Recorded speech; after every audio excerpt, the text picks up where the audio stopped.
নমস্কার বন্ধুরা, ঘরোয়া রান্না বাই চৈতালিতে সবাইকে স্বাগত জানাই। আজকে আমি গাজরের একটি নতুন ধরনের মিষ্টি রেসিপি নিয়ে এসেছি, যেটা খেতে যেমন দুর্দান্ত লাগে, বানানো কিন্তু খুব সহজ। দেখুন কতটা নরম, একদম তুলোর মতো হয়, আর একটু জেলি জেলি আসে ভাবটা। চলুন রেসিপিটা কিভাবে করলাম দেখে নেওয়া যাক। আমি এখানে 4টে মতো গাজর ভালো মতো ধুয়ে খোলা ছাড়িয়ে নিয়েছি। এবার গাজরগুলো কিন্তু আমি ডুমু ডুমু করে কেটে নেবো, কারণ এগুলো মিক্সিতে পেস্ট করব। একটি অনুরোধ করব, ভিডিওটা স্কিপ করবেন না, ভিডিওটা সম্পূর্ণ দেখার অনুরোধ থাকলো, না হলে কিন্তু এই দুর্দান্ত স্বাদের মিষ্টি রেসিপিটা কিন্তু মিস হয়ে যাবে। দেখুন প্রত্যেকটা গাজর আমি এইভাবে কিন্তু ডুমু ডুমু করে কেটে নিয়েছি। তারপর এগুলো মিক্সিং জারের মধ্যে নিয়ে নেব। জারের মধ্যে নিয়ে আমি হাফ কাপ মতো জল দেবো। জল দিয়ে এটা কিন্তু আমি পেস্ট করে নেব। হাফ কাপ মতো জল দিয়ে দিলাম। জল দিয়ে ঢাকনাটা বন্ধ করে নিয়ে পেস্ট করে আমি ফিরে আসছি। আমার পেস্ট করা হয়ে গেছে। এবার একটা ছাঁকনি নিয়ে নিলাম, তার মধ্যে আমাকে খুব ভালো মতো গাজরের জুসটা বার করে নিতে হবে। এই মিষ্টিতে আমার গাজরের জুসটাই প্রয়োজন হবে, কিন্তু ছিবড়াটা আমি ফেলে দেবো না।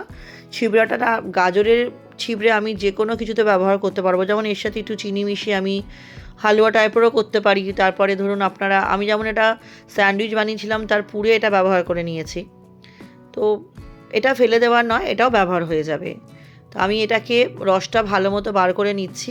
তো অনেক সময় কি হয় যে ছাঁকনির পেছনে তো গাজরের কিছুটা পোর্শন মানে কাত লেগে থাকে, তো তার জন্য এই রসটা বার করার পর এটাকে আমি দ্বিতীয়বারও আবারও ছাঁকবো।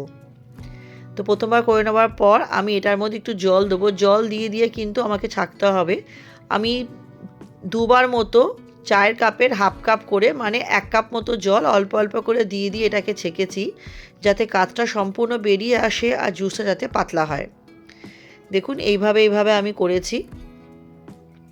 আপনারা কিন্তু জলের পরিমাণটা একদম পারফেক্ট রাখবেন, না হলে কিন্তু মিষ্টিটা অতটা সুন্দর হয় না।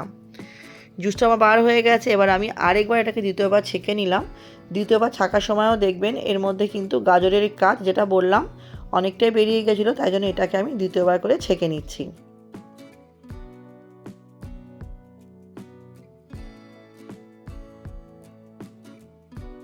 জুসটা কিন্তু আমার ছাঁকা হয়ে গেছে। এরপর এর মধ্যে আমি খুব সামান্য একটু ফুড কালার মেশাবো। এটা সম্পূর্ণ অপশনাল, আপনারা চাইলে নাও মেশাতে পারেন, স্কিপ করে যাবেন এটা।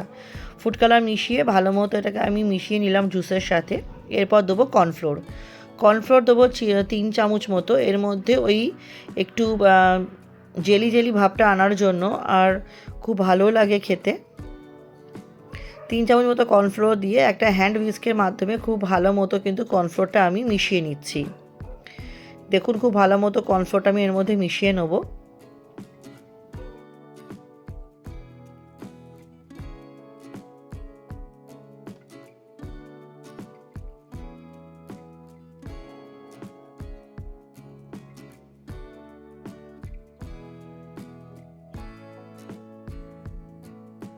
পরে আমি একটা কড়াই বসিয়ে দিলাম, তার মধ্যে দেবো হচ্ছে 3 চামচ মতো চিনি। আমি যেহেতু মিষ্টিটা একটু কম পছন্দ করি, তাই চিনির পরিমাণটা আমি একটু কম দিলাম। যদি আপনারা মিষ্টিটা একটু বেশি পছন্দ করেন, চিনির পরিমাণটা আপনাদের পছন্দ অনুযায়ী কিন্তু বাড়িয়ে নিতে পারেন। 3 চামচ চিনিতে দিলাম 1 কাপ মতো জল। জল দিয়ে এটা একটু আমি ভালো মতো আমি রসটা করে নেবো। খুব একটা বেশি আমি গাঢ় করবো না, রসটা আমি পাতলাই রাখবো।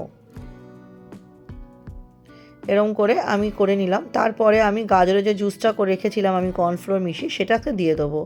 সেটাকে দেওয়ার পর কিন্তু আমাকে কন্টিনিউয়াস নাড়িয়ে যেতে হবে, কারণ যেহেতু কর্নফ্লোর আছে, এটা কিন্তু খুব তাড়াতাড়ি মানে গাঢ় হতে শুরু করবে। এই সময় কিন্তু ফ্লেমটা হাই করে রাখবেন না, এই সময় কিন্তু ফ্লেমটা মিডিয়াম টু লো রাখবেন। হাই করে রাখলে কিন্তু নিচে লেগে যেতে পারে, পুড়েও যেতে পারে। আমি দেখুন খুন্তি দিয়ে কন্টিনিউয়াস নাড়াতে নাড়াতে দেখুন আমার কিন্তু যে ঘনত্ব একটা ভাব, সেটা কিন্তু অলরেডি আমার আসতে শুরু করে দিয়েছে। এটাকে সময় নিয়ে কিন্তু আমাকে খুন্তি দিয়ে নাড়তে হবে। আমার চ্যানেলে যারা আজকে নতুন ভিডিওটি প্রথম দেখছেন, আমার রেসিপিগুলো যদি আপনাদের সামান্য হলেও ভালো লেগে থাকে, চ্যানেলটি সাবস্ক্রাইব করে পাশে থাকা অনুরোধ রইল। পাশে থাকা বেল আইকনটি প্রেস করে অন নোটিফিকেশানটা অন করে দেবেন, যাতে আমি চ্যানেলে যখনই নতুন রেসিপি আপডেট করব সবার আগে আপনাদের কাছে নোটিফিকেশান পৌঁছে যাবে। দেখুন আমি দিয়ে দিলাম এখানে 1 চামচ মতো ঘি। আমি এখানে 2 চামচ ঘিয়ের ব্যবহার করেছি, আপনারা চাইলে আরও 3 চামচ বা 4 চামচও করতে পারেন। যেরকম পরিমাণ আমি সেই অনুযায়ী করেছি, আপনাদের পরিমাণ অনুযায়ী ঘিয়ের ব্যবহারটা করবেন।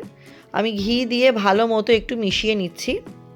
তারপর যখন আরেকটু ঘন হয়ে আসবে তখন আমি আরেক চামচ ঘি দেবো। আপনারা কোথা থেকে আমার ভিডিওটা দেখছেন অবশ্যই কিন্তু জানাবেন। ভিডিওটি ভালো লাগলে সুন্দর সুন্দর কমেন্টের মাধ্যমে উৎসাহিত করবেন। আপনাদের কমেন্টে আমি অনেক বেশি উৎসাহিত হই নতুন নতুন রান্না করে দেওয়ার জন্য, এবং আপনাদের একটা কমেন্ট বা একটা লাইক অনেক বেশি গুরুত্বপূর্ণ। এবং রেসিপিটি অবশ্যই বন্ধুবান্ধব পরিবারের সাথে শেয়ার করে পাশে থাকবেন। দেখুন আমি এইভাবে কিন্তু খুন্তি দিয়ে মেশাতে মেশাতে আমার কিন্তু এটা অনেকটা গাঢ় হয়ে এসছে। এই পর্যায়ে আমি আরেক চামচ ঘি দিয়ে দিলাম, এবং যতক্ষণ এটা কড়াই থেকে আমার ছেড়ে আসবে ততক্ষণ কিন্তু এটা আমাকে নাড়িয়ে যেতে হবে। আমি যদি নাড়ানোটা বন্ধ করে দিই তাহলে কিন্তু এটা নিচে লেগে যেতে পারে বন্ধুরা, তাই নাড়ানোটা আমাকে কিন্তু কন্টিনিউয়াস করে যেতে হবে। ভালো মতো মিশিয়ে নেবো। ভালো মতো মিশিয়ে নেবার পর এর মধ্যে আমি দিয়ে দেবো হচ্ছে ড্রাই ফ্রুটস।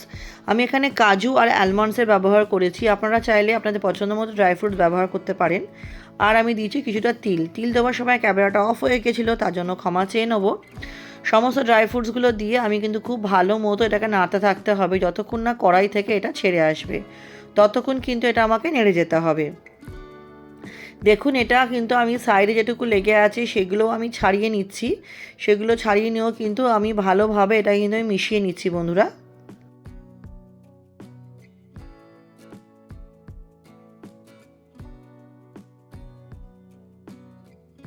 এবার দেখুন আমার কিন্তু কড়াই থেকে এগুলো ছেড়ে যাচ্ছে, এক জায়গায় জড়ো করছি কিন্তু জড়ো হয়েছে, মানে থকথকে একটা ভাব অলরেডি চলে এসছে। এবার একটা প্লেটের মধ্যে আমি ঘি আর সাদা তিল, ঘি মাখিয়ে তারপরে সাদা তিল ছড়িয়ে রেখেছিলাম, এই প্লেটের মধ্যেই কিন্তু আমি এই মিশ্রণটা ঢেলে দেবো। মিষ্টির মিশ্রণটা ঢেলে দিচ্ছি। মিষ্টি মিশ্রণটা এর মধ্যে আমি ঢেলে দিয়ে কিছুক্ষণ এটাকে ঠান্ডা হতে দিতে হবে আমাকে, এবং ভালো মতো প্লেটের মধ্যে ছড়িয়ে দিতে হবে এটাকে আমাকে। খুন্তির সাহায্যে আমি কড়াই থেকে ভালো মতো কাচিয়ে নিয়ে তারপর প্লেটের মধ্যে খুব ভালো মতো মানে গোল করে ছড়িয়ে দিয়ে তারপরে এটাকে আমি কিছুক্ষণ রেস্টে রাখবো, যাতে গরম ভাবটা কেটে ঠান্ডা হয়ে যায়। রুম টেম্পারেচারেই রাখবো এটাকে। খুন্তি দিয়ে একটু ভালো মতো আমি এটাকে ছড়িয়ে ছড়িয়ে নিচ্ছি। তারপর এটাকে ঠান্ডা হতে দেবো। দেখুন দেখতে এখনই কতটা সুন্দর হয়েছে, এটা খেতেও কিন্তু অসাধারণ হয়েছিল। অনুরোধ করব আমার মতো করে একবার অবশ্যই ট্রাই করবেন, গ্যারেন্টি দিচ্ছি আপনাদের সবাইকার খুব পছন্দ হবে।